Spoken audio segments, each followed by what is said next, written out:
Hi friends, welcome back to my channel. ಎಲ್ಲರೂ ಹೇಗಿದ್ದೀರಾ? I hope ಎಲ್ಲರೂ ಚೆನ್ನಾಗಿದ್ದೀರಾ ಅನ್ಕೊಂತ ಇವತ್ತಿನ ವಿಡಿಯೋನ ನಾನು ಸ್ಟಾರ್ಟ್ ಮಾಡ್ತಾ ಇದ್ದೀನಿ. ಸೊ ನಾ ಹೇಳಿದೆ, ನಮ್ಮೂರಲ್ಲಿ ಗ್ರ್ಯಾಂಡಾಗಿ ಊರಬ್ಬ ಸೆಲೆಬ್ರೇಟ್ ಮಾಡ್ತಿದ್ದಾರೆ ಅಂತ. ಸುಮಾರು 22 ವರ್ಷ ಆದಮೇಲೆ ಊರಬ್ಬನ ಮಾಡ್ತಿದ್ದಾರೆ. ಸೊ ಅದಕ್ಕೋಸ್ಕರ ಇಷ್ಟೆಲ್ಲ ಪ್ರಿಪ್ರೇಷನ್ ಮಾಡ್ಕೊತಾ ಇದ್ದೀವಿ. ನಾವು 2-3 ಡೇಸಿಂದನೇ ಎಲ್ಲ ಹಬ್ಬಕ್ಕೆ ಮನೆ ಕ್ಲೀನಿಂಗು, ಹಾಗೆ ತಂಬಿಟಾರ್ತಿಗೆ ಏನೇನು ಬೇಕು ಮತ್ತು ಯಾವ ರೀತಿ ಡಿಸೈನ್ ಮಾಡಬೇಕು ಅಂತ ಹೇಳ್ಬಿಟ್ಟು ಎಲ್ಲ ಒಂದು ಪ್ಲ್ಯಾನ್ ಮಾಡ್ಕೊತಾ ಇದ್ದೀವಿ. ನನಗೆ ಸಪೋರ್ಟಿವ್ ಆಗಿ ನನ್ನ ಹಸ್ಬೆಂಡ್ ನನಗೆ ಹೆಲ್ಪ್ ಮಾಡ್ತಾ ಇದ್ದಾರೆ. ನಮಗೆ ಈ ಬಿದ್ರು ಕಡ್ಡಿ ಎಲ್ಲಿ ಸಿಗುತ್ತೆ ಅಂತಂದರೆ ಮಾರ್ಕೆಟ್ಗಳಲ್ಲಿ ಮೊರ ಎಲ್ಲ ಹೆಣಿತಾರೆ, ಹಾಗೆ ಬುಟ್ಟಿಗಳೆಲ್ಲ ಹೆಣಿತಾರಲ್ಲ. ಸೊ ಅಂಥ ಜಾಗದಲ್ಲಿ ನಮಗೆ ಬಿದ್ರು ಕಡ್ಡಿ ಅನ್ನೋದು ಸಿಗುತ್ತೆ. ಬಿದ್ರು ಕಡ್ಡಿ ಬದಲಾಗಿ ನಾವು ರೋಲ್ನ ಕೂಡ ಅಷ್ಟೇ ತೊಗೊಂಡು ಬಂದು ಎಷ್ಟು ನಮಗೆ ಅಳತೆ ಬೇಕು ಅಂತ ನಾವು ಅಳತೆ ಮಾಡಿ ಸಹ ಕಟ್ ಮಾಡಿಕೊಂಡು ನಾವು ಹೂವನ್ನ ಕಟ್ಬೋದು. ನಾನಿಲ್ಲಿ ಮಲ್ಲಿಗೆ ಮೊಗ್ಗಿನ ಬದಲಾಗಿ ನಂದಿ ಬಟ್ಲಿನ ಹೂವು ತೊಗೊಂಡಿದ್ದೀನಿ. ನಂದಿ ಬಟ್ಲು ಹೂವು ಯಾಕೆ ತೊಗೊಂಡಿದ್ದೀನಿ ಅಂತಂದರೆ ಬೇಗ ಹರಳೋದಿಲ್ಲ, ಹಾಗೆ 2 ದಿವಸ ಆದರೂ ಕೂಡ ನಾವು ಯಾವ ರೀತಿ ಕಟ್ಟಿರ್ತೀವೋ ಸೊ ಹಾಗೆ ಇರುತ್ತೆ. ಅದಕ್ಕೋಸ್ಕರ ನಾನು ನಂದಿ ಬಟ್ಲು ಹೂ ತೊಗೊಂಡಿದ್ದೀನಿ. ನಂದಿ ಬಟ್ಲು ಹೂ ಬದಲಾಗಿ ಸುಗಂಧರಾಜ ಇಲ್ಲ ಅಂತಂದರೆ ರೋಸಿಂದನೂ ಸಹ ಕಟ್ತಾರೆ, ಸೇವಂತಿಗೆಯಿಂದನೂ ಸಹ ಕಟ್ತಾರೆ, ಹಾಗೆ ಮಲ್ಲಿಗೆ ಮೊಗ್ಗಿದೆಯಲ್ಲ, ಮಲ್ಲಿಗೆ ಮೊಗ್ಗಿಂದನೂ ಸಹ ಕಟ್ತಾರೆ. ಆಮೇಲೆ ತುಳಸಿಯಿಂದ, ಅಂದರೆ ನಮಗೆ ಇಷ್ಟ ಆಗಿರೋಂಗೆ ನಾವು ಮಾಡ್ಕೊಬೋದು. ಸೊ ಇದೇ ಮೆಥಡಲ್ಲಿ ಒಂದೊಂದನ್ನೇ ಸಹ 3 ಸುತ್ತು ಕಟ್ಟಬೇಕು, ಇಲ್ಲ ಅಂತಂದರೆ ಹೂ ಉದುರೋಗುವಂತಹ ಚಾನ್ಸಸ್ ಇರುತ್ತೆ. ಊರಬ್ಬ ಅಂದ್ರೇ ತಂಬಿಟ್ಟು ಮಾಡೋದಕ್ಕೆ ಇವತ್ತು ನಾನು ರೇಷನ್ ಅಕ್ಕಿನ ತಗೊಂಡಿದ್ದೀನಿ. ಸುಮಾರು 5 kg ಆಗೋಷ್ಟು. ನಮ್ಮ ಅತ್ತೆ ಇದ್ದಾರಲ್ಲ, ಅವ್ರ ಅಕ್ಕ ಬಂದು ಬೆಳಿಗ್ಗೆ ಎಲ್ಲ ಕ್ಲೀನ್ ಮಾಡಿಕೊಟ್ಬಿಟ್ಟು ಹೋಗಿದ್ದಾರೆ. ಅಂದರೆ ಜಾಸ್ತಿ ಹೊಟ್ಟು ಮಣ್ಣು ಎಲ್ಲ ಇರುತ್ತೆ, ಕಲ್ಲು ಎಲ್ಲ. ಸೊ ಅದಕ್ಕೋಸ್ಕರ ಎಲ್ಲ ಕ್ಲೀನ್ ಮಾಡಿಕೊಟ್ಟಿದ್ದಾರೆ. ರೇಷನ್ ಅಕ್ಕಿ ಬದಲಾಗಿ ಸೋನಾ ಮಸೂರಿ ರೈಸ್ನ ಕೂಡ ಯೂಸ್ ಮಾಡ್ಕೋಬೋದು. ಅಂದರೆ ರೇಷನ್ ಅಕ್ಕಿಯಿಂದ ಮಾಡೋ ಅಂಥ ತಂಬಿಟ್ಟು ತುಂಬಾ ಚೆನ್ನಾಗಿರುತ್ತೆ. ಆ ಟೇಸ್ಟ್ ಅನ್ನೋದು ಹೇಗಿರುತ್ತೆ ಅಂತಂದರೆ, ಹಳ್ಳಿಗಳ ಕಡೆ ಆಗಿನ ಕಾಲದಲ್ಲಿ ಅಜ್ಜಿ ಅಮ್ಮಂದಿರೆಲ್ಲ ಮಾಡ್ತಿದ್ರಲ್ಲ, ಸೊ ಅದೇ ರುಚಿ ಇರುತ್ತೆ, ಅದೇ ಟೇಸ್ಟು, ಅದೇ ಟೆಕ್ಸ್ಚರು. ಸೊ ಹಾಗೆ ಇರುತ್ತೆ. ನೋಡ್ತಾ ಇರ್ಬೋದು ನಾನು ಯಾವ ರೀತಿ ವಾಶ್ ಮಾಡ್ಕೊಂಡಿದ್ದೀನಿ ಅಂದ್ಬಿಟ್ಟು. 8ರಿಂದ 9 ಸಲ ವಾಶ್ ಮಾಡ್ಕೊಂಡಿದ್ದೆ. ಆದಮೇಲೆ ನೀರು ಅನ್ನೋದು ಈ ರೀತಿ ಕಾಣ್ತಿದೆ. ನಾನು ನೆನೆಸ್ಬಿಟ್ಟಿದ್ದೀನಿ. ಬೆಳಗ್ಗೆ ಸುಮಾರು ಏನಿಲ್ಲ ಅಂತಂದ್ರು ಒಂದು 8 ಗಂಟೆ ಹಂಗೆ ಒಂದು ಸ್ವಲ್ಪ ಹರಡಾಗಿ ಬಿಡ್ತೀನಿ, ಯಾಕಂದರೆ ಆ ತೇವ ಅನ್ನೋದು ಹೋಗಬೇಕು. ಸೊ ನೋಡ್ತಾ ಇದ್ದೀರಲ್ಲ, ಅಂದರೆ ಮರ್ತೋಗ್ಬಿಡ್ತೀನಿ ಅಂದ್ಬಿಟ್ಟು ನಾನು ಫಸ್ಟು ಆ ಕೆಲಸ ಮಾಡಿಬಿಟ್ಟು ಮತ್ತೆ ಹೂ ಕಟ್ಟೋಕ್ಕೆ ಸ್ಟಾರ್ಟ್ ಮಾಡಿದೆ. ಸೊ ಬೆಳಿಗ್ಗೆ ಆಯಿತು, ಹಾಗೆ ವ್ಲಾಗ್ನ ಕಂಟಿನ್ಯೂಷನ್ ಮಾಡ್ತಾ ಇದ್ದೀನಿ. ಇನ್ನು ನೆನ್ನೆನೇ ಅಂದರೆ ದೇವ್ರ ಸಾಮಾನೆಲ್ಲ ಬೆಳಿಗ್ಗೆ ಇಟ್ಟಿದ್ವಿ. ಅಂದರೆ ಹಬ್ಬ ಇದೆಯಲ್ವ, ಊರಬ್ಬ ಇದೆ. ಸೊ ವಾರ ಎಲ್ಲ ಮಾಡಬೇಕು. ನಮ್ಮ ಮಾವ ಮತ್ತು ನಮ್ಮ ಯಜಮಾನ್ರು ಬೆಳಿಗ್ಗೆ 4 ಗಂಟೆಗೆ ಹೋಗಿ ಅಂದರೆ ಹೂವೆಲ್ಲ ತೊಗೊಂಡು ಬಂದಿದ್ದಾರೆ ಬಾಗಿಲಿಗೆ. ಮತ್ತು ಮುತ್ತೈದೆದಿರು ಬರ್ತಾರಲ್ಲ, ಸೊ ಅವ್ರಿಗೆ ಅರಿಶಿನ ಕುಂಕುಮ ಕೊಡೋಕ್ಕೆ. ಆಮೇಲೆ ಆಮೇಲೆ ತಂಬಿಟಾರ್ತಿಗೆಲ್ಲ ಹೂ ಜಾಸ್ತಿನೇ ಬೇಕು. ಇಲ್ಲೆಲ್ಲ ಇದು ಮಾಡೋದಕ್ಕಾಗಲ್ಲ, ಕೊಣೋದಕ್ಕಾಗೋದಿಲ್ಲ ಅಂತೇಳ್ಬಿಟ್ಟು ಮಾರ್ಕೆಟ್ಗೆ ಹೋಗ್ಬಿಟ್ಟು ತೊಗೊಂಡು ಬಂದುಬಿಟ್ಟಿದ್ದಾರೆ. ಹೆಂಗೆ ಅಂತಂದರೆ ಹಬ್ಬ ಅಂದ್ರೇ ನಮ್ಮ ಫಸ್ಟ್ ಸ್ಟಾರ್ಟ್ ಆಗೋದೇ ಮೇನ್ ಮುಖ್ಯ ಬಾಗಿಲು ಅಂತಾರಲ್ಲ, ಮುಖ್ಯದ ಬಾರದಿಂದನೇ ಸ್ಟಾರ್ಟ್ ಆಗೋವಂಥದ್ದು. ಮನೆಯಲ್ಲಿ ಯಾವುದೇ ರೀತಿ ಶುಭ ಸಮಾರಂಭ ಆಗಿರ್ಬೋದು, ಹಾಗೆ ಶುಕ್ರವಾರ, ಮಂಗಳವಾರ, ಅಮಾವಾಸ್ಯೆ, ಹುಣ್ಣಿಮೆ ಆಗಿರ್ಬೋದು, ಅಂಥ ದಿನದಲ್ಲಿ ಮನೆ ಬಾಗಿಲಿಗೆ ಅರಿಶಿನ ಕುಂಕುಮ ಇಟ್ಟು, ಹಾಗೆ ರಂಗೋಲಿ ಬಿಟ್ಬಿಟ್ಟು, ಹಾಗೆ ಬಾಗಿಲಿಗೆ ತೋರಣ ಮತ್ತು ಹೂ ಎಲ್ಲ ಅಲಂಕಾರ ಮಾಡೋದ್ರಿಂದ ಆ ಮುಖ್ಯ ದ್ವಾರ ಅನ್ನೋದು ಎಷ್ಟು ಚೆನ್ನಾಗಿ ಕಾಣುತ್ತೆ ಗೊತ್ತಾ. ನಾವು ಪದೇ ನೋಡ್ತಾ ಇರ್ತೀವಿ, ಎಷ್ಟು ಚೆನ್ನಾಗಿ ಕಾಣ್ತಾ ಇದೆ, ಹೂ ಎಷ್ಟು ಚೆನ್ನಾಗಿದೆ, ನಮ್ಮ ಮನೆ ಬಾಗಿಲು ಎಷ್ಟು ಚೆನ್ನಾಗಿದೆ ಅಂತ ಹೇಳ್ಬಿಟ್ಟು ಅನಿಸ್ತಾ ಇರುತ್ತೆ. ಸೊ ನನಗೆ ಮಾತ್ರ ಅಲ್ಲ, ಎಲ್ಲ ಗೃಹಿಣಿಯರಿಗೂ ಕೂಡ ಅದೇ ರೀತಿ ಅನಿಸ್ತಾ ಇರುತ್ತೆ. ಆಮೇಲೆ ಕೇಳ್ತಾರೆ ಹೇಗೆ ಕಾಣ್ತಿದೆ ಅಂತಲೂ ಸಹ ಕೇಳ್ತಾರೆ. ನೋಡ್ತಾ ಇರ್ಬೋದು ನಮ್ಮ ಮುಖ್ಯ ದ್ವಾರ ಎಷ್ಟು ಚೆನ್ನಾಗಿ ಕಾಣ್ತಿದೆ ಅಂತ ಹೇಳ್ಬಿಟ್ಟು.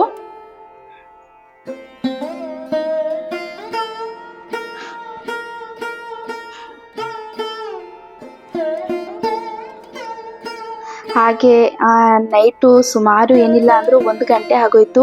ಅಂದರೆ ಮೊಗ್ಗು ಎಲ್ಲ ಕಟ್ಟಬೇಕಲ್ಲ. ಸೊ ಮೊಗ್ಗು ಸುಮಾರು ಒಂದು 22 ಏನೋ ಮಾಡಿದ್ವಿ. ಇನ್ನು ಎಷ್ಟು ಬೇಕಾಯಿತು ಅಂದರೆ 8 ಬೇಕಾಯಿತು. ಸೊ ಅದು ಮಾಡ್ಕೊಬೇಕಲ್ವ, ಅದಕ್ಕೆ ಇವತ್ತಿನ ಪೂಜೆನ ನಾನು ನಮ್ಮ ಯಜಮಾನ್ರಿಗೆ ಹೇಳಿದೆ ರೀ, ನೀವು ಮಾಡ್ಕೊಳ್ಳಿ ಅಂತೇಳ್ಬಿಟ್ಟು.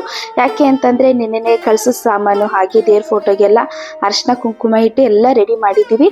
ಇವತ್ತು ಕಳಸನ ಕೂರಿಸಿ ಪೂಜೆ ಮಾಡಿದ್ರೆ ಮುಗೀತು. ಹಾಗೆ ತಿಂಡಿನೂ ಕೂಡ ಪ್ರಿಪೇರ್ ಮಾಡಿಬಿಟ್ಟು ಮಾಡಬೇಕು, ಎಲ್ಲ ಒಬ್ಳು ಕೈಲೇ ಮಾಡೋದಕ್ಕಾಗೋದಿಲ್ವಲ್ಲ. ಸೊ ನಮ್ಮ ಯಜಮಾನ್ರು ನನಗೆ ಹೆಲ್ಪ್ ಮಾಡ್ತಾ ಇದ್ದಾರೆ. ಹಾಗೆ ನಾನು ಬಾಗಿಲಿಗೆ ಸ್ವಸ್ತಿಕ್ನ ಗುರುತನ್ನ ಹಾಕ್ತಾ ಇದ್ದೀನಿ. ಯಾಕೆ ಅಂತಂದರೆ ಮನೆಗೆ ಒಳ್ಳೆಯದಾಗುತ್ತೆ, ಪಾಸಿಟಿವ್ ವೈಬ್ಸ್ ಅನ್ನೋದು ಸಿಗುತ್ತೆ ಅಂತ ಹೇಳಿಬಿಟ್ಟು ಸ್ವಸ್ತಿಕ್ ಬದಲಾಗಿ ಓಂ ಅನ್ನೋದನ್ನು ಕೂಡ ನಾವು ಬಾಗಿಲಿಗೆ ಬಿಡಿಸ್ಕೊಬೋದು. ನಾನಿಲ್ಲಿ ಇವತ್ತು ಓಮು ಹಾಗೆ ತ್ರಿಶೂಲ ಹಾಗೆ ಶಿವನ ನಾಮವನ್ನು ನಾನು ಬಾಗಿಲಿಗೆ ಇಡ್ತಾ ಇದ್ದೀನಿ. ಸೊ ಇದಿಡೋದ್ರಿಂದ ಮನೆಯಲ್ಲಿ ಸ್ವಲ್ಪ ಮಟ್ಟಿಗಾದರೂ ಒಳ್ಳೇದನ್ನೋದಾಗುತ್ತೆ. ಸೊ ನಾನಿದೆ ಫಸ್ಟ್ ಅಂತಲ್ಲ, ನಾನು ಯಾವಾಗಲೂ ಕೂಡ ಅಷ್ಟೇ ಈ ರೀತಿ ಮಾಡ್ತಾ ಇರ್ತೀನಿ. ನಾನಿಲ್ಲಿ ಅರಿಶಿನ, ಸ್ವಲ್ಪ ನೀರು, ಸ್ವಲ್ಪ ಜವಾದಿ ಪೌಡರು, ಸ್ವಲ್ಪ ಕರ್ಪೂರ ಹಾಕ್ಕೊಂಡು ಮಿಕ್ಸ್ ಮಾಡಿ ಅಂದರೆ ಬಾಗಿಲಿಗೆ ಹಾಕ್ತಾ ಇದ್ದೀನಿ. ಅಂದರೆ ಸ್ವಸ್ತಿಕ್ ನಾಮನ ಬಿಡಿಸ್ತಾ ಇದ್ದೀನಿ. ಇದ್ರ ಬದಲಾಗಿ ತುಪ್ಪ, ಸ್ವಲ್ಪ ಅರಿಶಿನ ಹಾಕ್ಕೊಂಡು ಅದಕ್ಕೆ ಸ್ವಲ್ಪ ಜವಾದಿ ಪೌಡರು, ಕರ್ಪೂರ ಮಿಕ್ಸ್ ಮಾಡಿಕೊಂಡು ಕೂಡ ಅಷ್ಟೇ ಅಂದರೆ ಬಾಗಿಲಿಗೆ ಹಚ್ಚೋದ್ರಿಂದ ಪಾಸಿಟಿವ್ ವೈಬ್ಸ್ ಅನ್ನೋದು ಇರುತ್ತೆ. ಸೊ ನೋಡ್ತಾ ಇರ್ಬೋದು ನಮ್ಮ ದೇವ್ರ ಮನೆ. ಸೊ ನೋಡೇ ಇರ್ತೀರಾ, ನಾನು ಆಗಾಗ ನಮ್ಮ ದೇವ್ರ ಮನೆ ಅಂತೂ ನಾನು ತೋರಿಸ್ತಾನೆ ಇರ್ತೀನಿ. ಯಾಕಂದರೆ ಪೂಜೆ ಮಾಡಿದಾಗ ಒಂದು ನಮಗೆ ನೆಮ್ಮದಿ ಸಿಗುವಂಥ ಜಾಗನೇ ದೇವ್ರ ಮನೆ. ಅಂದರೆ ನಮ್ಗೆ ಏನೇ ಆಗಿರಲಿ ದೇವ್ರ ಹತ್ರ ಹಾಗೆ ರಾಯರ ಹತ್ರ ಹೇಳ್ಕೊಂಡ್ರೆ ಏನೊಂಥರ ಮನಸ್ಸಿಗೆ ನೆಮ್ಮದಿ ಅನ್ನೋದು ಸಿಗುತ್ತೆ. ಫೈನಲಿ ಆಗಿ ಪೂಜೆ ಎಲ್ಲ ಮುಗೀತು, ಬೆಳಗಿನ ಪೂಜೆ. ಇನ್ನು ಬೆಳಗಿನ ತಿಂಡಿಗೆ ನಮ್ಮ ಯಜಮಾನ್ರು ಇಡ್ಲಿ ತೊಗೊಂಡು ಬರ್ತೀನಿ ಹೋಟ್ಲಿಂದ ಅಂದರು. ಸೊ ಹೋಟ್ಲಿಂದ ಅಂದರೆ ನಮಗೆ ಇಷ್ಟನೇ ಆಗೋದಿಲ್ಲ, ಅದಕ್ಕೆ ಸ್ವಲ್ಪ ಕಷ್ಟ ಆದರೂ ಪರವಾಗಿಲ್ಲ ಅಂತ ಹೇಳಿ ಒಂದು ಕಡೆ ಅನ್ನಕ್ಕೆ ಇಟ್ಬಿಟ್ಟು ಹಾಗೆ ಕರ್ಬೇವಿನ ಚಟ್ನಿ ಮಾಡಿದೆ. ಅಂದರೆ ಸ್ವಲ್ಪ ಕೊಬ್ಬರಿ ಹಾಗೆ ಕೊತ್ತಂಬರಿ ಸೊಪ್ಪು, ಪುದೀನ ಸೊಪ್ಪು, ಸ್ವಲ್ಪ ಕಡಲೆ ಬೀಜ, ಜೀರಿಗೆ, ಸ್ವಲ್ಪ ಬೆಳ್ಳುಳ್ಳಿ, ಒಣಮೆಣಸಿನ್ಕಾಯಿ, ಸ್ವಲ್ಪ ಹುಣಸೆಹಣ್ಣು ಹಾಕಿ, ಅಂದರೆ ಹಳ್ಳಿಗಳ ಕಡೆ ಎಲ್ಲ ಮಾಡ್ತಾರಲ್ಲ ಕರ್ಬೇವಿನ ಚಟ್ನಿ. ಸೊ ಅದು ಮಾಡಿದ್ದೆ, ಚೆನ್ನಾಗಿತ್ತು. ಅಂದರೆ ಹತ್ರವಾಗಿ ಸ್ವಲ್ಪ ತಿಂಡಿನೂ ಕೂಡ ಮಾಡ್ಕೊಂಡ್ವಿ. ಇನ್ನು 11 ಗಂಟೆ ಆಯಿತು. ಅಷ್ಟೊತ್ತಿಗೆ ಡಂಗೂರನ್ನು ಸಹ ಬಾರಿಸಿದ್ರು. ಅಂದರೆ ತಂಬಿಟ್ಟು ಆರತಿ ರೆಡಿ ಮಾಡ್ಕೊಬೇಕು. ಅಂದರೆ ಫಸ್ಟು ಬೆಲ್ಲದ ಆರತಿ ರೆಡಿ ಮಾಡ್ಕೋಬೇಕು. ಅದು ಮಾಡ್ಕೊಬೇಕು ಅಂತಂದರೆ ಫಸ್ಟು ನಮಗೆ ತಂಬಿಟ್ಟು ಆರತಿಗೆ ಪಾತ್ರೆ ಎಲ್ಲ ರೆಡಿ ಆಗಬೇಕಲ್ಲ. ಸೊ ಅದು ನಾನಿವತ್ತು ರೆಡಿಮೇಡ್ ಪಾತ್ರೆ, ಈ ಪಾತ್ರೆನ ನಾನು ಅಂದರೆ 3,000 ರೂಪಾಯಿ ಹೇಳಿದ್ರು. ಅಂದರೆ ಸೀಸನ್ ಇಲ್ವಲ್ಲ, ಸೊ ಕಡಿಮೆ ಮಾಡಿಕೊಂಡು ನಾನು 1,700 ರೂಪಾಯಿ ಕೊಟ್ಟಿದ್ದೀನಿ ಈ ಪಾತ್ರೆಗೆ.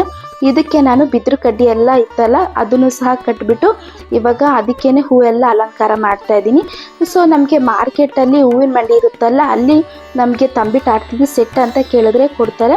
ಇನ್ನು ಹೂವಿನ ಅಲಂಕಾರ ಎಲ್ಲ ಆಯಿತು. ಹಾಗೆ ನಾನು ಇದು ವೆಂಕಟೇಶ್ವರ ಸ್ವಾಮಿದು ನಾಮನ ಮಹಾಲಕ್ಷ್ಮಿ ಮೇಲೆ ಇಟ್ಟಿದ್ದೀನಿ. ಹಾಗೆ ಇದು ಹೊಂಬಾಳೆ ಅಂತಾರಲ್ಲ, ಹೊಂಬಾಳೆನೂ ಕೂಡ ಅಷ್ಟೇ ಕಟ್ತಾ ಇದ್ದೀನಿ. ಹಾಗೆ ಕೆಳಗಡೆ ನಾವು ಬಿದಿರು ಕಡ್ಡಿನ ಕಾಣಿಸ್ಬಾರ್ದು ಅಂದ್ಬಿಟ್ಟು ಕವರ್ ಮಾಡೋದಕ್ಕೆ ಅಲ್ಲಿ ಕನಕಾಂಬರ ಇದೆಯಲ್ಲ, ಕನಕಾಂಬರ ಹೂವನ್ನ ನಾನು ಪಾತ್ರೆಗೆ ಸುತ್ತಬಿಟ್ಟು ಹಾಗೆ ಸ್ಟಿಚ್ ಮಾಡಿದ್ದೀನಿ, ಅಂದರೆ ದಾರದಲ್ಲಿ ಹೊಲ್ದಿದ್ದೀನಿ. ಸೊ ನೋಡ್ತಾ ಇರ್ಬೋದು ಯಾವ ರೀತಿ ನಾನು ತಂಬಿಟ್ಟು ಆರತಿ ರೆಡಿ ಮಾಡಿದ್ದೀನಿ ಅಂತ. ಅಷ್ಟೊತ್ತಿಗೆ ಮಳೆ ಕೂಡ ಅಷ್ಟೇ ಬಂದುಬಿಡ್ತು. ಅದರಿಂದ ನನಗೆ ಸ್ವಲ್ಪ ರಿಲೀಫ್ ಆಯಿತು, ಮಳೆ ಬೇರೆ ಬಂತಪ್ಪ ಅಂತೇಳ್ಬಿಟ್ಟು. ನಂತರ ನನಗೆ ಹೆಂಗೆ ಬೇಕೋ ಹಾಗೆ ಕ್ಲೀನಾಗಿ ಎಲ್ಲ ಅಲಂಕಾರ ಮಾಡಿಕೊಂಡೆ ನಾನು. ಸುಮಾರು ಅಂದರೆ ತುಂಬ ಟೈಮ್ ಹಿಡಿಯುತ್ತೆ ಇದಕ್ಕೆಲ್ಲ, ಅಂದರೆ ನಿಧಾನಕ್ಕೆ ಮಾಡ್ಕೊತಾ ಹೋಗಬೇಕು. ಅರ್ಜೆಂಟಾಗಿ ಮಾಡ್ಕೊತೀವಿ ಅಂತಂದರೆ ಅಂದರೆ ಕೈ ಕಾಲು ಓಡೋದೇ ಇಲ್ಲ. ಆಮೇಲೆ ಇದು ಬೇರೆ ಕಡೆ ಮಾಡಿಸ್ತೀವಿ ತಂಬಿಟ್ಟು ಆರತಿ ಅಂತಂದರೆ ಸುಮಾರು ಏನಿಲ್ಲ ಅಂದರೂ 8,000 to 9,000 ಕೇಳ್ತಾರೆ. ನನಗೆ ಇಲ್ಲಿ ಹೂ ಬಂದುಬಿಟ್ಟು 2.25 kg ಆಯಿತು. 3 kg ತಂದಿದ್ರು. ಅಂದರೆ kg ಬಂದುಬಿಟ್ಟು 50 ರೂಪಾಯಿ. ಇದು ನಂದಿ ಬಟ್ಲು ಹೂವು. ಹಾಗೆ ಇದಕ್ಕೆ ಕನಕಾಂಬರ ಹೂವು. ಹಾಗೆ ಸೆಟ್ ಅನ್ನೋದು ಮಾರ್ಕೆಟಲ್ಲಿ ಸಿಗುತ್ತೆ. ತಂಬಿಟ್ಟು ಆರತಿಗೆ ಸೆಟ್ ಕೊಡಿ ಅಂತಂದರೆ ಲಕ್ಷ್ಮೀ ದೇವಿ ಮುಖವಾಡ ಹಾಗೆ ಶ್ರೀಚಕ್ರ ಇದೆಯಲ್ಲ ಅವೆಲ್ಲ ಸಿಗುತ್ತೆ. ಇಲ್ಲ ಅಂತಂದರೆ ಲಕ್ಷ್ಮಿ ಬದಲು ಗಣೇಶಂದು ವಿಗ್ರಹ ಆದರೂ ಇಡ್ಬೋದು. ಅಂದರೆ ದಾರದಲ್ಲಿ ಪೋಣಿಸಿದ್ರೆ ಆಯಿತು. ಆಮೇಲೆ ಮಣಿ ಥರ ತುಂಬಾ ಚೆನ್ನಾಗಿ ಕಾಣ್ತಾ ಇತ್ತು ತಂಬಿಟ್ಟು ಆರತಿ. ಹಾಗೆ ಮಳೆ ನಿಂತಿದ ಮೇಲೆ ಅಂದರೆ ಮತ್ತೆ ತಮಟೆ ಬಾರಿಸಿದ್ರು, ಅಂದರೆ ಬೆಲ್ಲದ ಆರತಿ ಎತ್ಕೊಂಡು ಹೋಗಬೇಕು ಅಂತೇಳ್ಬಿಟ್ಟು. ಸೊ ಬೆಲ್ಲದ ಆರತಿ ಬಸವಣ್ಣಿಗೆ ಮೊದಲು ಪೂಜೆ ಕೊಡ್ತಾ ಇದ್ದೀವಿ. ಅಂದರೆ ಪ್ರತಿ ಸರಿನೂ ಅಷ್ಟೇ, ಯಾವಾಗೇ ಒಂದು ಪೂಜೆ ಅಂತ ಆದ್ರೂ ಮೊದಲು ಬೆಲ್ಲದ ಆರತಿನ ಬಸವಣ್ಣಂಗೆ ಕೊಟ್ಬಿಟ್ಟು ಆನಂತರ ಬೇರೆ ದೇವ್ರಿಗೆಲ್ಲ ನಾವು ಆರತಿ ಅನ್ನೋದನ್ನು ಕೊಡ್ತೀವಿ. ಆಮೇಲೆ ಇವತ್ತು ಆರತಿ ಎತ್ಕೊಂಡು ಹೋಗ್ತಾ ಇರೋದು ಪೂಜೆ ಅಂದ್ಕೊಂಡಿದ್ವಿ. ಸೊ ಆಗಿಲ್ಲ. ಯಾಕೆ ಅಂತಂದರೆ ಹೂವೇ ಬಂದುಬಿಟ್ಟು 2.25 kg. ಹಾಗೆ ಬಿದಿರು ಕಡ್ಡಿ, ಪಾತ್ರೆ, ಬೆಲ್ಲದ ಆರತಿ ಎಲ್ಲ ಸ್ವಲ್ಪ ಭಾರ ಇತ್ತು. ಅಂದರೆ ಪೂಜೆನ ಕೈಯಲ್ಲಿ ಹೊರೋದಕ್ಕಾಗಿಲ್ಲ. ನಾನು ಎತ್ಕೊಂಡು ಹೋಗೋಣ ಅಂತಂದರೆ ಅಂದರೆ ಮನೆಯಲ್ಲಿ ನೆಂಟರೆ ಎಲ್ಲ ಇದ್ದರು. ಆಮೇಲೆ ಅವ್ರಿಗೆ ಕಾಫಿ ಟೀ ಮಾಡಿಕೊಡ್ಬೇಕು. ಹಾಗೆ ತಂಬಿಟ್ಟು ಆರತಿಗೂ ಕೂಡ ಅಷ್ಟೇ ರೆಡಿ ಮಾಡ್ಕೊಬೇಕಾಯಿತು. ಅದಕ್ಕೋಸ್ಕರ ಊರಿಂದ ನಮ್ಮ ಅತ್ತೆ ಇದ್ದಾರಲ್ಲ, ಅಕ್ಕನ ಮಗಳು ಬಂದಿದ್ದರು. ಸೊ ಇವತ್ತು ಆರತಿ ಎತ್ಕೊಂಡು ಹೋಗ್ತಾ ಇರೋದು ಅವರೇ. ನಮಗೆಲ್ಲ ಸ್ವಲ್ಪ ಭಯನೇ ಆಗಿಬಿಟ್ಟಿತ್ತು. ಯಾಕೆ ಅಂತಂದರೆ ಊರ ಹಬ್ಬಗಳು ನಡೆಯೋದು ಸಾಮಾನ್ಯವಾಗಿ ಮಾರ್ಚ್ ಮತ್ತು ಏಪ್ರಿಲ್ ತಿಂಗಳಲ್ಲಿ ನಡೆಯುತ್ತೆ. ಯಾಕೆ ಅಂತಂದರೆ ಆವಾಗ ತುಂಬ ಬಿಸಿಲಿರೋ ಕಾರಣ ದೇವ್ರಿಗೆ ತಂಪಾಗಲಿ ಮತ್ತು ಯಾವುದೇ ಕೆಟ್ಟ ಮಹಾಮಾರಿ ಊರೊಳಗಡೆ ಬರದೇ ಇರಲಿ ಅಂದ್ಬಿಟ್ಟು ಆಗಿಂದನೂ ಕೂಡ ಅಷ್ಟೇ ಊರಹಬ್ಬ ಅನ್ನೋದು ಮಾಡ್ತಾಯಿದ್ರು. ಅಂದರೆ ಮೊಸರನ್ನ ಆಗಲಿ, ಬೆಲ್ಲದ ಆರತಿ ಆಗಲಿ, ಆಮೇಲೆ ಬೆಲ್ಲದನ್ನ, ಈ ರೀತಿಯಾಗಿ ದೇವ್ರಿಗೆ ನೈವೇದ್ಯ ಮಾಡ್ತಾಯಿದ್ವಿ. ಹಾಗೆ ತಂಬಿಟ್ಟಿನ ಆರತಿನೂ ಸಹ ಮಾಡ್ತಾಯಿದ್ವಿ. ಇವಾಗೇನು ಅಂತಂದರೆ ಜೂನ್ ತಿಂಗಳಲ್ಲಿ ಇಟ್ಕೊಂಡ್ಬಿಟ್ಟಿದ್ದಾರೆ ಊರಹಬ್ಬ. ಸೊ ಜೂನ್ ತಿಂಗಳಲ್ಲಿ ಅಂದರೆ ಮಳೆಗಾಲ ಇರುತ್ತೆ. ಅಂದರೆ ಮಳೆ ಯಾವ ಟೈಮಲ್ಲಿ ಬರುತ್ತಂತ ಗೊತ್ತಿಲ್ಲ. ಈ ನಡುವೆ ಬೇರೆ ಜಾಸ್ತಿ ಸೈಕ್ಲೋನ್ ಅಂತಲೇ ಬರ್ತಾಯಿತ್ತು. ಒಂದ್ಸಲ ಮಳೆ ಬಂದರೆ 3 ದಿವಸ ಆದರೂ ಕೂಡ ಅಷ್ಟೇ ಕಡಿಮೆ ಆಗ್ತಾ ಇರಲಿಲ್ಲ. ಆಮೇಲೆ ಕರೆಕ್ಟಾಗಿ ಆರತಿ ಎತ್ಕೊಂಡೋಗೋ ಟೈಮ್ಗೆ ಮಳೆ ಅನ್ನೋದು ಬಂದುಬಿಡ್ತಲ್ಲ. ಸೊ ಎಲ್ಲರಿಗೂ ಕೂಡ ಅಷ್ಟೇ ಇವತ್ತು ಏನಪ್ಪ ಮಳೆ ನಿಲ್ಲುತ್ತೋ ಇಲ್ಲ ಅಂತ ಹೇಳ್ಬಿಟ್ಟು ಎಲ್ಲರೂ ಬೇಜಾರದಲ್ಲಿದ್ದರು. ಸ್ವಲ್ಪ ಮಳೆ ನಿಂತಿದ ಮೇಲೆ ಕಡಿಮೆ ಆದಮೇಲೆ ಬೆಲ್ಲದ ಆರತಿ ಅನ್ನೋದನ್ನು ಕೊಟ್ವಿ. ಬಸವಣ್ಣಂಗೆ ಆದಮೇಲೆ ಆಂಜನೇಯ ಸ್ವಾಮಿಗೂ ಕೂಡ ಅಷ್ಟೇ ಬೆಲ್ಲದ ಆರತಿ ಕೊಟ್ವಿ. ಆನಂತರ ಬಂದುಬಿಟ್ಟು ಅಕ್ಕಿನ ಸ್ವಲ್ಪ ಗಾಳಿ ಆಡೋಕ್ಕೆ ಬಿಡ್ತಾ ಇದ್ದೀನಿ. ಸುಮಾರು ಏನಿಲ್ಲ ಅಂದರೆ ಒಂದು ಅರ್ಧ ಗಂಟೆ ಗಾಳಿಗಿಟ್ರೆ ಸಾಕು. ಅಂದರೆ ಕೈಗೆ ಸ್ವಲ್ಪ ಅಂದರೆ ಅಂಟ್ಕೊಬೇಕು, ಅಂದರೆ ಫುಲ್ಲು ಡ್ರೈ ಆಗೋಕ್ಕೆ ಬಿಡಬಾರ್ದು ತಂಬಿಟ್ಟು ಆರತಿಗೆ. ಸೊ ನಾನಿಲ್ಲಿ ಫುಲ್ಲು ಫ್ಯಾನ್ ಕೆಳಗಡೆ ಹಾಕಿಬಿಟ್ಟಿದ್ದೆ. ಸ್ವಲ್ಪ ಡ್ರೈ ಆದಂಗೆ ಆಯಿತು. ಮಳೆ ಬೇರೆ ನಿಲ್ತಲ್ಲ. ನಮ್ಮ ವಾಣಿ ಮತ್ತು ನಮ್ಮ ಮಾವ ಹೋಗ್ಬಿಟ್ಟು ಅಂದರೆ ಬೀಸಿಸ್ಕೊಂಡು ಬಂದರು. ಅಂದರೆ ಮಳೆಯಲ್ಲಿ ಬಂದುಬಿಡ್ತು, ಹಂಗೂ ನೆನ್ಕೊಂಡೇ ಬಂದರು. ಇದಕ್ಕೆ ಸ್ವಲ್ಪ ನಾನು ಏಲಕ್ಕಿ ಕಾಯಿ ಪೌಡರ್ ಹಾಕಿಬಿಟ್ಟು ಹಾಗೆ ಕ್ಲೋಸ್ ಮಾಡ್ತಾಯಿದ್ದೀನಿ. ನಾನಿಲ್ಲಿ ಒಂದರೆ ಏನು ಇಡ್ತಾ ಇಲ್ಲ. ಯಾಕೆ ಅಂದರೆ ಸ್ವಲ್ಪ ನೈಸಾಗಿ ಬೀಸಿಸ್ಕೊಂಡು ಬಂದಿದ್ದಾರೆ. ಅಂದರೆ ತಂಬಿಟ್ಟು ಆರತಿಗೆ ಅಂದರೆ ಸ್ವಲ್ಪ ಅಲ್ಲಲ್ಲಿ ಸ್ವಲ್ಪ ಕ್ರಿಸ್ಪಿಯಾಗಿ ರವೆ ಥರ ಸಿಗ್ತಾರೆ, ಟೇಸ್ಟ್ ಅನ್ನೋದು ಚೆನ್ನಾಗಿರುತ್ತೆ. ಸೊ ಇಲ್ಲಿ ಫುಲ್ಲು ನೈಸಾಗಿ ಬೀಸಿಸ್ಕೊಂಡು ಬಂದಿದ್ರು. ಅದಕ್ಕೋಸ್ಕರ ನಾನು ಜಾಲ್ರೆ ಹಿಡಿತಾ ಇಲ್ಲ. ಅಂದರೆ ಚೆನ್ನಾಗಿರುತ್ತೆ, ಅಂದರೆ ಗಾಳಿ ಆಡೋಕ್ಕೆ ಬಿಡಬಾರ್ದು. ಆನಂತರ ನಾನು ಇಲ್ಲಿ ಬೆಲ್ಲ ತೊಗೊಂಡಿದ್ದೀನಿ. ಸುಮಾರು ಏನಿಲ್ಲ ಅಂದರೂ ಒಂದು 12 ಅಂದರೆ ದಪ್ಪದ್ದು ಬರುತ್ತಲ್ಲ, ಅರ್ಧ ಕೆಜಿದು. ಸೊ ಅದು ನಾನು 12 ತೊಗೊಂಡಿದ್ದೀನಿ. ತೊಗೊಂಡು ಇದಕ್ಕೆ 1 ಲೋಟ ಆಗಷ್ಟು ನೀರು ಹಾಕ್ತಾ ಇದ್ದೀನಿ. ಇದು ಬೆಲ್ಲ ಅನ್ನೋದು ಚೆನ್ನಾಗಿ ಕರಗಬೇಕು, ಜಾಸ್ತಿ ನೀರು ಹಾಕಬಾರ್ದು. ಕಜ್ಜಾಯ ಪಾಕ ಬರುತ್ತಲ್ಲ, ಉಂಡೆ ಪಾಕ ಬರುತ್ತಲ್ಲ, ಸೊ ಅದಾದರೆ ಸಾಕು. ಅದೇ ಟೈಮ್ಗೆ ಕರೆಂಟ್ ಬೇರೆ ಹೊಟ್ಟೋಯ್ತು ನಮ್ಮ ಮನೆಯಲ್ಲಿ, ಮಳೆ ಬೇರೆ ಬಂದಿತ್ತಲ್ಲ. ಸೊ ಇಡೀ ಊರಲ್ಲೂ ಕೂಡ ಅಷ್ಟೇ ಲೈಟ್ ಅನ್ನೋದನ್ನು ತೆಗೆದುಬಿಟ್ಟಿದ್ರು. ಆನಂತರ ನನ್ನ ಫೋನಲ್ಲಿ ಬೇರೆ ಅಂದರೆ ಚಾರ್ಜಿಂಗ್ ಬೇರೆ ಇರಲಿಲ್ಲ. ಸೊ ಅದಕ್ಕೋಸ್ಕರ ನಾನು ಅಕ್ಕಿ ಹಿಟ್ಟು ಹಾಕ್ತಿದ್ನಲ್ಲ, ಅದ್ರದ್ದು ವಿಡಿಯೋನೂ ಸಹ ಮಾಡೋಕ್ಕಾಗಿಲ್ಲ. ಅಂದರೆ ನಾನು ಪಾಕನ ಅಂದರೆ ಪಾತ್ರೆನ ಕೆಳಗಡೆ ಇಳಿಸ್ಕೊಂಡ್ಬಿಟ್ಟು, ಅಂದರೆ ಮುದ್ದೆಗೆ ಹೆಂಗೆ ಹಾಕ್ತೀವಿ ಅಕ್ಕಿ ಹಿಟ್ಟು ಅಂದರೆ ರಾಗಿ ಹಿಟ್ಟು ಹೆಂಗೆ ಹಾಕ್ತೀವಿ, ಸೊ ಅದೇ ಥರ ಇದು ಪಾಕಕ್ಕೆ ಅಂದರೆ ಕೆಳಗಡೆ ಇಳಿಸ್ಕೊಂಡ್ಬಿಟ್ಟು ಅಕ್ಕಿ ಹಿಟ್ಟು ನೋಡ್ಕೊಂಡು ಹಾಕ್ಕೊಬೇಕು. ತಂಬಿಟ್ಟು ಮಾಡಬೇಕಾದ್ರೆ ಯಾರ್ದಾದ್ರೂ ಒಬ್ರದ್ದು ಸಹಾಯ ತಗೊಂಡ್ರೆ ಬೇಗನೆ ಮಾಡ್ಕೊಬೋದು. ಹಾಗೆ ನಾನು ಇಲ್ಲಿ ಅಕ್ಕಿ ಹಿಟ್ಟು ಕೆಳಗಡೆ ಇಳಿಸ್ಕೊಂಡು ಕ್ಲೀನಾಗಿ ನಾದಿದೆ. ಹಾಗೆ ನನಗೆ ಶಾರ್ಟೇಜ್ ಆಯಿತು. ಅಕ್ಕಿ ಹಿಟ್ಟು 1 kg ಅಂದರೆ ಅಂಗಡಿಯಿಂದ ತಂದು ಮತ್ತೆ 1 kg ಆ್ಯಡ್ ಮಾಡಿದೆ. ಆವಾಗ ಸ್ವಲ್ಪ ಚೆನ್ನಾಗಿ ಬಂತು. ಆನಂತರ ಇದು ಒಂದು ಅರ್ಧ ಗಂಟೆ ಬಿಟ್ಬಿಟ್ಟಿದ್ದೆ. ಅರ್ಧ ಗಂಟೆ ಆದಮೇಲೆ ನಾನು ಇದಕ್ಕೆ ಆಕಾರ ಅನ್ನೋದು ಕೊಡ್ತಾ ಇದ್ದೀನಿ. ಇಲ್ಲಾಂದರೆ ಆಕಾರ ಅನ್ನೋದು ಚೆನ್ನಾಗಿ ಬರೋದಿಲ್ಲ. ಒಂದು ಅರ್ಧ ಗಂಟೆ ಬಿಟ್ಬಿಟ್ರೆ ಅದು ಸೆಟ್ ಆಗುತ್ತೆ. ಆನಂತರ ನಾನು ಡೈರೆಕ್ಟಾಗಿ ದೀಪ ಹಚ್ಬಿಟ್ರೆ ಏನಾಗುತ್ತೆ ತಂಬಿಟ್ಟಲ್ಲಿ ಸುತ್ತ ಕಪ್ಪಾಗ್ಬಿಡುತ್ತೆ, ಹಾಗೆ ಫುಲ್ಲು ಗಟ್ಟಿ ಆಗಿಬಿಡುತ್ತೆ. ಅದಕ್ಕೋಸ್ಕರ ನಾನು ಇದಕ್ಕೆ ಸಪ್ರೇಟಾಗಿ ದೀಪದ ಥರ ಬೊಟ್ಲು ಥರ ಆಕಾರದಲ್ಲಿ ನಾನು ಮಾಡ್ತಾ ಇದ್ದೀನಿ. ಸೊ ಬೊಟ್ಲು ಆಕಾರ ಮಾಡಿಬಿಟ್ಟು ಇದಕ್ಕೆ ಸುತ್ತ ಅರಿಶಿನ ಕುಂಕುಮ ಇಟ್ಬಿಟ್ಟು ಹಾಗೆ ಇದಕ್ಕೆ ತುಪ್ಪದಿಂದ ದೀಪ ಬೆಳಗ್ತಾ ಇದ್ದೀನಿ. ನಾನು ಎಲ್ಲ ದೇವ್ರಿಗೂ ಕೂಡ ಅಷ್ಟೇ ತುಪ್ಪದಿಂದನೇ ದೀಪವನ್ನು ಬೆಳಗ್ತಾ ಇರೋವಂಥದ್ದು. ನಾನಿಲ್ಲಿ ಸುಮಾರು 14 ತಂಬಿಟ್ಟು ಆರತಿಗಳನ್ನ ಮಾಡ್ಕೊಂಡಿದ್ದೀನಿ. ಒಂದೊಂದು ದೇವ್ರಿಗೂ ಕೂಡ ಅಷ್ಟೇ 2 ತಂಬಿಟ್ಟು ಆರತಿನ ಕಳಿಸ್ಬೇಕು. ಅದಕ್ಕೋಸ್ಕರ ನಾನು 14 ತಂಬಿಟ್ಟನ್ನ ಮಾಡ್ಕೊಂಡಿದ್ದೀನಿ. ಹಾಗೆ ಮೊದಲನೇದಾಗಿ ತಂಬಿಟ್ಟು ಮಾಡಿದಾದ್ಮೇಲೆ ಮನೆ ದೇವ್ರಿಗೆ ಅಂದರೆ ತಂಬಿಟ್ಟು ಆರತಿ ಮಾಡಬೇಕು. ನಮ್ಮ ಮನೆ ದೇವ್ರು ಬಂದುಬಿಟ್ಟು ಮುನೇಶ್ವರ, ಹಾಗೆ ದೊಡ್ಡಮ್ಮ ತಾಯಿ ಅಂದ್ಬಿಟ್ಟು ಮನೆ ದೇವ್ರಿಗೆ ಮತ್ತು ನಮ್ಮ ಇಷ್ಟ ದೇವ್ರಿಗೆ ಏನು ಮಾಡಬೇಕು ಅದರದ್ದೇ ಆದ ಒಂದು ಕ್ರಮ ಅನ್ನೋದಿರುತ್ತೆ. ಸೊ ಅದೇ ರೀತಿ ಮಾಡ್ಕೊಂಡು ಹೋದರೆ ನಮಗೆ ಒಳ್ಳೇದನ್ನೋದು ಆಗುತ್ತೆ. ನಾನು ಮೊದಲನೇದಾಗಿ ಗಂಧದ ಕಡ್ಡಿಯಿಂದ ಫಸ್ಟು ಮನೆ ದೇವ್ರಿಗೆ ಹಾಗೆ ಕುಲದೇವ್ರಿಗೆ ಮತ್ತು ಇಷ್ಟ ದೇವ್ರಿಗೆಲ್ಲ ನಾನು ಪೂಜೆಯನ್ನು ಮಾಡ್ಕೊತಾ ಇದ್ದೀನಿ. ಫಸ್ಟು ಯಾವಾಗಲೇ ಆಗಲಿ ಫಸ್ಟು ಗಂಧದ ಕಡ್ಡಿಯಿಂದ ಪೂಜೆ ಮಾಡಬೇಕು. ಗಂಧದ ಕಡ್ಡಿಯಿಂದ ಪೂಜೆ ಮಾಡಿದಾದಮೇಲೆ ಇದು ತಂಬಿಟ್ಟು ಆರತಿ ಮಾಡಬೇಕು.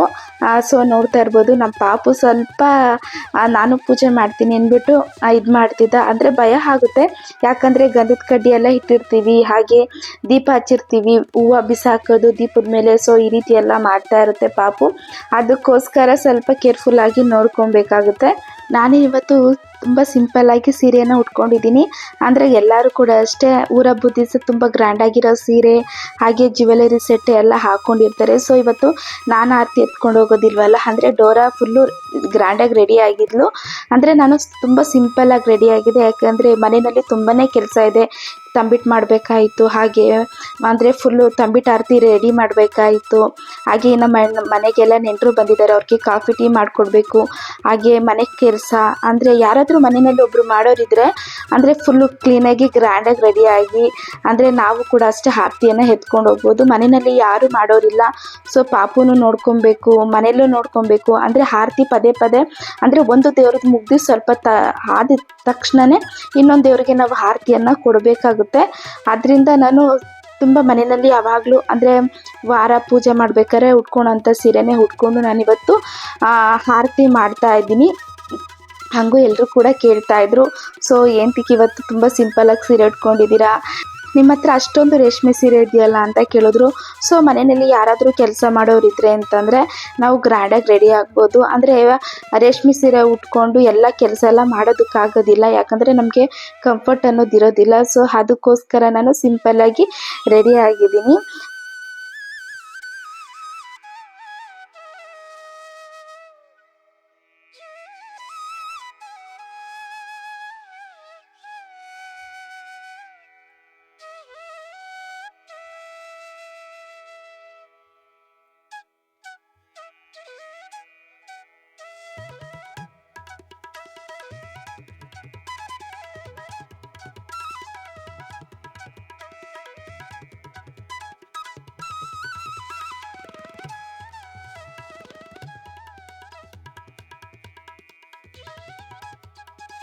ದೇವ್ರ ಮನೆಯಲ್ಲಿ ತಂಬಿಟ್ಟು ಆರತಿ ಹಚ್ಚಿದ ಮೇಲೆ ನೋಡ್ತಾ ಇದ್ದೀರಲ್ಲ ಎಷ್ಟು ಚೆನ್ನಾಗಿ ಕಾಣ್ತಾ ಇದೆ ಅಂತ ಹೇಳ್ಬಿಟ್ಟು. ಅಂದರೆ ಅದು ಸುವಾಸನೆ ಅನ್ನೋದು ದೇವ್ರ ಮನೆ ಎಲ್ಲ ಫುಲ್ಲು ಘಮ ಘಮ ಅಂತಿತ್ತು. ಆ ತುಪ್ಪದ ವಾಸನೆ, ಹಾಗೆ ತಂಬಿಟ್ಟಿನ ಆರತಿ ಅಂದ್ರೇನು ಒಂಥರ ದೇವರಿಗೆ ಒಂಥರ ಪ್ರಿಯ ಅಂತಲೇ ಹೇಳ್ಬೋದು. ಇನ್ನು ಆಂಜನೇಯ ಸ್ವಾಮಿಗೆ ಹಾಗೆ ಅಂದರೆ ನಮ್ಮೂರಲ್ಲಿ ತುಂಬಾ ದೇವರುಗಳಿದೆ. ಸೊ ಎಲ್ಲ ದೇವ್ರಿಗೂ ಕೂಡ ಅಷ್ಟೇ ತಂಬಿಟ್ಟು ಆರತಿ ಕೊಡ್ತಾ ಇದ್ದೀನಿ. ಈಗ ಮತ್ತೆ ಆಂಜನೇಯ ಸ್ವಾಮಿಗೆ ತಂಬಿಟ್ಟು ಆರತಿನ ಕೊಡ್ತಾ ಇದ್ದೀನಿ. ಯಾಕೆ ಅಂತಂದರೆ ಆಗಲೇ ಬೆಲ್ಲದ ಆರತಿ ಕೊಟ್ಟಿದ್ವಿ, ಮತ್ತು ಇನ್ನೊಂದು ಸಲ ತಂಬಿಟ್ಟು ಆರತಿನ ನಾವು ಮಾಡಬೇಕಂತೆ. ಸೊ ನನಗೆ ಗೊತ್ತಿಲ್ಲ, ಯಾಕಂದರೆ ನಾನು ಮದುವೆಯಾಗಿ ಬಂದಮೇಲೆ ಇದು ಫಸ್ಟ್ ಟೈಮ್ ಅಲ್ವಾ, ನಾನು ಫಸ್ಟ್ ಟೈಮ್ ಇದು ಊರ ಹಬ್ಬ ಅನ್ನೋದನ್ನು ಮಾಡ್ತಾ ಇರೋದು. ಹಾಗೆ ತಂಬಿಟ್ಟನ್ನು ಕೂಡ ಅಷ್ಟೇ ಫಸ್ಟ್ ಟೈಮ್, ಅಂದರೆ ಇದನ್ನು ನಾನು 3ನೇ ಸಲ ಏನೋ ಮಾಡ್ತಾ ಇರೋದು, ಅಂದರೆ ಆಗಾಗ ಮಾಡ್ತಿದ್ದೆ. ಸೊ ಇದು ಬಂದುಬಿಟ್ಟು ಚೆನ್ನಾಗಿ ಬಂತು ಅಂತಲೇ ಹೇಳ್ಬೋದು. ಇದಕ್ಕೆ ನಾನು ಸ್ವಲ್ಪ ತುಪ್ಪ ಹಾಕಿಬಿಟ್ಟು ಅರಿಶಿನ ಕುಂಕುಮ ಎಲ್ಲ ಇಟ್ಟು ಹೂ ಬತ್ತಿ ಇರುತ್ತಲ್ಲ, ಹೂ ಬತ್ತಿನ 2 ಸೇರಿ ಒಂದು ಮಾಡಿಬಿಟ್ಟು ದೀಪ ಅನ್ನೋದನ್ನು ಹಚ್ತಾ ಇದ್ದೀನಿ. ಹಾಗೆ ನಮ್ಮೂರಲ್ಲಿ ಬಂದ್ಬಿಟ್ಟು ತುಂಬಾ ದೇವರುಗಳಿದೆ. ಮಾಮೂಲಿ ಮುಖ್ಯವಾಗಿ ಬಂದ್ಬಿಟ್ಟು ಕಬ್ಬಾಳಮ್ಮ, ಹಾಗೆ ಹಣ್ಣಮ್ಮ ಬರುತ್ತೆ, ಸಂಜೆ ಒಂದು 8 ಗಂಟೆ ಹಂಗೆ ಹಣ್ಣಮ್ಮ ಬರುತ್ತೆ. ಆಮೇಲೆ ಆಂಜನೇಯ ಸ್ವಾಮಿ, ಮತ್ತು ಚಪ್ರದಮ್ಮ ಅಂತ ಹೇಳ್ತಾರೆ, ಅವಾಗಿಂದ ಇದೆಯಂತೆ ದೇವರು. ಹಾಗೆ ಮುನೇಶ್ವರ ಸ್ವಾಮಿ, ಬಸವಣ್ಣ, ಅಂದರೆ ಎಲ್ಲ ದೇವರಿಗೆಲ್ಲ ಸೇರಿ ಆರತಿನ ಕೊಡೋವಂಥದ್ದು. ಇವಾಗ ಡಂಗೂರ ಸಾರ್ಕೊಂಡು ಬಂದಿದ್ದಾರೆ. ಸೊ ದೀಪ ಹಚ್ಬಿಟ್ಟು ಎತ್ಕೊಂಡು ಹೋಗ್ತಾ ಇದ್ದೀನಿ. ಅಂದರೆ ಮಳೆ ಬಂದಿದೆಯಲ್ವಾ, ಸೊ ಬಿದ್ದೋಗ್ಬಿಡ್ತಾರೆ ಅನ್ನೋ ಕಾರಣಕ್ಕೋಸ್ಕರ ನಾನು ಕೆಳಗಡೆ ಎತ್ಕೊಂಡೋಗಿ ಕೊಡ್ತಾ ಇದ್ದೀನಿ. ಅಂದರೆ ಭಾರ ಅನ್ನೋದು ಜಾಸ್ತಿ ಇರುತ್ತಲ್ವ, ಸೊ ಅದಕ್ಕೋಸ್ಕರ ಆಲ್ಮೋಸ್ಟ್ ಎಲ್ಲ ಕೆಲಸ ಮುಗಿಸ್ಬಿಟ್ಟು ನಾನು ಮನೆಯಲ್ಲಿ ಇವಾಗ ಆರತಿನ ಎತ್ಕೊಂಡು ಹೋಗ್ತಾ ಇದ್ದೀವಿ. ಅಂದರೆ ಅವ್ರಿಗೆ ಕೈ ನೋವು ಬಂದಾಗ ನಾನು ಸ್ವಲ್ಪ ತಿಟ್ಕೋಬೋದು, ನನಗೆ ಸ್ವಲ್ಪ ಕೈ ನೋವು ಬಂದಾಗ ಅವರು ಕೂಡ ಇಟ್ಕೊಬೋದಲ್ವ, ಅದಕ್ಕೋಸ್ಕರ ಆರತಿನ ಎತ್ಕೊಂಡು ಹೋಗ್ತಾ ಇದ್ದೀನಿ. ಸೊ ನಾನು ಬಂದ್ಬಿಟ್ಟು ಲೇಟಾಗಿ ವಿಡಿಯೋನ ಅಪ್ಲೋಡ್ ಮಾಡ್ತಾ ಇದ್ದೀನಿ. ಆ್ಯಕ್ಚುಲಿ ನಾನು ವಿಡಿಯೋ ಅಪ್ಲೋಡ್ ಮಾಡಿ 1 ವೀಕ್ ಆಗಿಬಿಟ್ಟಿದೆ. ರೀಸನ್ ಏನು ಅಂತಂದರೆ ವಾಣಿಗೆ ಅಡ್ಮಿಷನ್ ಕೂಡ ಮಾಡಿಸ್ಬೇಕಾಯಿತು. ಹಾಗೆ ಅಮ್ಮಂದು ಅಂದರೆ ಸ್ಮಾರಕ ನಿರ್ಮಾಣ ಮಾಡ್ತಾಯಿದ್ರು, ಸೊ ಅದ್ರದ್ದು ಫಂಕ್ಷನ್ ಕೂಡ ಇತ್ತು. ಹಾಗೆ ಊರ ಹಬ್ಬ ಅಂದರೆ ಒಂದರಿಂದ ಒಂದು ಫಂಕ್ಷನ್ಸ್ಗಳೆಲ್ಲ ಬಂದುಬಿಟ್ಟಿತ್ತು, ಅದಕ್ಕೋಸ್ಕರ ವಿಡಿಯೋ ಅನ್ನೋದು ಅಪ್ಲೋಡ್ ಮಾಡೋಕ್ಕಾಗಿಲ್ಲ. ಹಾಗೆ ನಮ್ಮ ಪಾಪಗೆ ಬಂದುಬಿಟ್ಟು ಸ್ವಲ್ಪ ಫೀವರ್ ಇತ್ತು, ಸೊ ಪಾಪು ಅಂತೂ ಕೈ ಬಿಡ್ತಾ ಇರಲಿಲ್ಲ. ಅದರಿಂದ ಸ್ವಲ್ಪ ಡಿಲೇ ಆಗಿ ನಾನು 1 ವೀಕ್ ಆದ ನಂತರ ನಾನು ಇವತ್ತು ವಿಡಿಯೋನ ಅಪ್ಲೋಡ್ ಮಾಡ್ತಾ ಇದ್ದೀನಿ. ನೋಡ್ತಾ ಇದ್ದೀರಲ್ಲ ತಂಬಿಟ್ಟು ಆರತಿ ಎಷ್ಟು ಚೆನ್ನಾಗಿ ಬಂದಿದೆ ಅಂತ ಹೇಳ್ಬಿಟ್ಟು. ಅಂದರೆ ಇವಾಗ ಸಂಜೆ 7 ಗಂಟೆ ಆಗಿದೆ. 7 ಗಂಟೆನಲ್ಲಿ ನಾವು ತಂಬಿಟ್ಟು ಆರತಿನ ಎತ್ಕೊಂಡು ಹೋಗ್ತಾ ಇದ್ದೀವಿ. ಸೊ ಎಲ್ಲರೂ ಕೂಡ ಬಂದಿದ್ದಾಯಿತು. ಅಂದರೆ ತಮಟೆ ಬಾರಿಸ್ಕೊಂಡು ಬರ್ತಾ ಇದ್ದಾರೆ. ಅಂದರೆ ಹಳೆ ಕಾಲದಲ್ಲೆಲ್ಲ ಹೆಂಗೆ ಅಂದರೆ ತಮಟೆ ಬಾರಿಸ್ತಾರೆ ಅಂದರೆ ತಂಬಿಟ್ಟು ಆರತಿ ಬರ್ತಿದೆ ಎಲ್ಲರೂ ಬನ್ನಿ ಅಂತ ಹೇಳ್ಬಿಟ್ಟು ಒಂದು ಅರ್ಥ ಬರುತ್ತೆ. ಸೊ ಎಲ್ಲರೂ ಕೂಡ ಬರ್ತಾ ಇದ್ದಾರೆ. ಸೊ ನಾವು ಕೂಡ ಅಷ್ಟೇ ಜಾಯ್ನ್ ಆದ್ವಿ. ಎಷ್ಟು ಚೆನ್ನಾಗಿದೆ ನೋಡ್ತಾ ಇದ್ದೀರಲ್ಲ, ಎಲ್ಲರೂ ಕೂಡ ಅಷ್ಟೇ ಅವ್ರ ಭಕ್ತಿಯಿಂದ ಅಂದರೆ ಅವ್ರ ಕೈಲಾದಷ್ಟು ಹೆಂಗೆ ಬರುತ್ತೆ ಹಂಗೆ ಮಾಡ್ಕೊಂಡು ಬಂದಿದ್ದಾರೆ. ಅಂದರೆ ಆರತಿಗಳೆಲ್ಲ ತುಂಬಾ ಚೆನ್ನಾಗಿ ಬಂದಿತ್ತು, ನೋಡ್ತಾ ಇರ್ಬೋದು. ಅಂದರೆ ಆರತಿ ಹೆಂಗಿದೆ ಅನ್ನೋದಕ್ಕಿಂತ ನಾವು ಭಕ್ತಿಯಿಂದ ಹೆಂಗೆ ಮಾಡಿದ್ದೀವಿ ಅನ್ನೋದು ಕೂಡ ಅಷ್ಟೇ ಮುಖ್ಯ ಆಗಿರುತ್ತೆ. ಅಂದರೆ ಎಷ್ಟು ಚೆನ್ನಾಗಿ ಕಾಣ್ತಿತ್ತು ಅಂದರೆ ಅವತ್ತು ನಮ್ಮ ರೋಡ್ ಅನ್ನೋದು ತುಂಬಾ ಚೆನ್ನಾಗಿ ಕಾಣ್ತಿತ್ತು. ಎಲ್ಲ ಹೆಣ್ಣು ಮಕ್ಕಳು ಹಾಗೆ ಫುಲ್ಲು ರೋಡಲ್ಲಿ ಆ ಕಡೆ ಈ ಕಡೆ ಲೈಟಿಂಗ್ಸ್ಗಳು, ಹಾಗೆ ದೇವಸ್ಥಾನ ಎಷ್ಟು ಚೆನ್ನಾಗಿ ರೆಡಿ ಮಾಡಿದರು ಅಂತಂದರೆ ನೋಡೋಕ್ಕೆ 2 ಕಣ್ಣು ಅನ್ನೋದೇ ಸಾಲ ಇಲ್ಲ, ಅಷ್ಟು ಚೆನ್ನಾಗಿ ದೇವಸ್ಥಾನನ ಅಷ್ಟು ಚೆನ್ನಾಗಿ ಡೆಕೋರೇಟಿಂಗ್ ಮಾಡಿದರು. ಅಂದರೆ ತುಂಬ ವರ್ಷದ ನಂತರ ಅಲ್ವಾ. ಸೊ ಅಷ್ಟು ನೋಡ್ತಾ ಇದ್ದೀರಲ್ಲ, ಲೇಡೀಸ್ಗಳೆಲ್ಲ ಎಷ್ಟು ಚೆನ್ನಾಗಿ ಅಂದರೆ ತಂಬಿಟ್ಟು ಆರತಿನ ಮಾಡ್ಕೊಂಡು ಬಂದಿದ್ದಾರೆ ಅಂತ ನೋಡ್ತಾ ಇರ್ಬೋದು. ನನಗಂತೂ ತುಂಬ ಇಷ್ಟ ಆಯಿತು. ಅಂದರೆ ವೆಯ್ಟ್ ಮಾಡಬೇಕಲ್ಲ, ಅದೇ ಒಂದೊಂದು ಕಡೆ ನಿಂತ್ಕೊಂಡ್ರೆ ಸುಮಾರು 1 ಅವರ್ 2 ಅವರ್ ನಿಂತ್ಕೊಂಡ್ಬಿಡ್ತಾ ಇದ್ವಿ. ಸೊ ಅದರಿಂದ ಅಂದರೆ ಪೇಯ್ನ್ ಅನ್ನೋದು ಆಗ್ತಿತ್ತು. ಅದರಿಂದ ಎಲ್ಲರೂ ಅವ್ರ ಮನೆಯಿಂದ 2-3 ಜನನ ಕರ್ಕೊಂಡು ಬಂದಿದ್ರು. ಸೊ ನಮ್ಮ ಮನೆಯಲ್ಲಿ ನಾನು ಮತ್ತು ನನ್ನ ನಾದಿನಿ ಇಬ್ಬರು ಕೂಡ ಅಷ್ಟೇ ಬಂದಿದ್ವಿ. ಹಾಗೆ ನೋಡ್ತಾ ಇರ್ಬೋದು ನಮ್ಮ ಊರ ದೇವಸ್ಥಾನ ಎಷ್ಟು ಚೆನ್ನಾಗಿ ಡೆಕೋರೇಟಿಂಗ್ ಮಾಡಿದ್ದಾರೆ ನೋಡಿ, ಕಾಣಿಸ್ತಿದೆಯಲ್ಲ. ಸೊ ಇದು ಔಟ್ ಲುಕ್ಕಿಂಗು. ಹಾಗೆ ಇಲ್ಲಿ ಅಣ್ಣಮ್ಮನ ಕರೆಸ್ತಾರಲ್ಲ, ಸೊ ಅಣ್ಣಮ್ಮನ ಕರೆಸಿದಾಗ ಪಕ್ಕದಲ್ಲೇ ಸ್ಟೇಜ್ ಅನ್ನೋದನ್ನ ಹಾಕಿದ್ದಾರೆ. ಸೊ ಅಣ್ಣಮ್ಮ ಬಂದಾಗ ನಾವು ಅಣ್ಣಮ್ಮನ ಈ ಜಾಗದಲ್ಲಿ ಕೂರಿಸಿ ಪೂಜೆಯನ್ನು ಮಾಡೋವಂಥದ್ದು. ಆಮೇಲೆ ತಂಬಿಟ್ಟು ಆರತಿ ಮಾಡಿರ್ತೀವಲ್ಲ, ಸೊ ತಂಬಿಟ್ಟನ್ನು ಸಹ ಆ ದೇವಿಗೆ 3 ಸಲ ಬೆಳಗ್ಬಿಟ್ಟು ಆಮೇಲೆ ಅರಿಶಿನ ಕುಂಕುಮ ಅಂದರೆ ಪೂಜೆ ಅನ್ನೋದನ್ನ ಮಾಡ್ಬೋದು. ಸೊ ಏನಾಯಿತು ಅಂದರೆ ಅಣ್ಣಮ್ಮನೂ ಕೂಡ ಅಷ್ಟೇ ಬಂತು, ತುಂಬ ಜನ ಇದ್ದರು. ಹಾಗೆ ಮಳೆ ಬೇರೆ ಬಂದಿತ್ತಲ್ಲ, ಸೊ ವಿಡಿಯೋ ಏನು ಮಾಡೋಕ್ಕಾಗಿಲ್ಲ. ಆದ್ದರಿಂದ ದೇವ್ರಿಗೆ ಅರಿಶಿನ ಕುಂಕುಮ ಹೂವೆಲ್ಲ ಮುಡಿಸಿ ಕಾಯಿ ಹೊಡೆದು ಹಾಗೆ ತಂಬಿಟ್ಟು ಆರತಿ ಬೆಳಗ್ವಿ.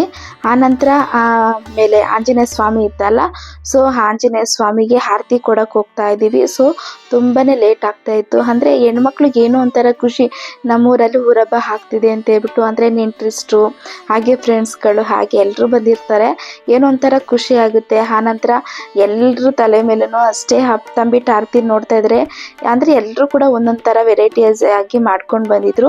ಅಂದರೆ ಕುದುರೆ ಥರ ಮತ್ತು ಹಾಗೆ ಮಲ್ಲಿಗೆ ಮುಗ್ಗಿಂದ ಸಾಮಂತಿಗೆ ಹೂವು, ಅಂದರೆ ನೋಡೋದಕ್ಕೆ ಎಷ್ಟು ಚೆಂದ ಇತ್ತು ಗೊತ್ತಾ. ಅಂದರೆ ಕಣ್ ತುಂಬ್ಕೊಳಕ್ಕೆ ಆಗಿಲ್ಲ, ಅದರಲ್ಲಿ ಬೇರೆ ಕತ್ಲಲ್ಲಿ ಬೇರೆ ಎಷ್ಟು ಚೆನ್ನಾಗಿ ಕಾಣಿಸ್ತಿತ್ತು ಗೊತ್ತಾ. ಹಾಗೆ ಮಕ್ಕಳೆಲ್ಲ ಡ್ಯಾನ್ಸ್ ಮಾಡ್ತಾರಂಥದ್ದು, ಹಾಗೆ ತುಂಬ ಅಂದರೆ ಭೇದ ಭಾವನೆ ಇರಲಿಲ್ಲ.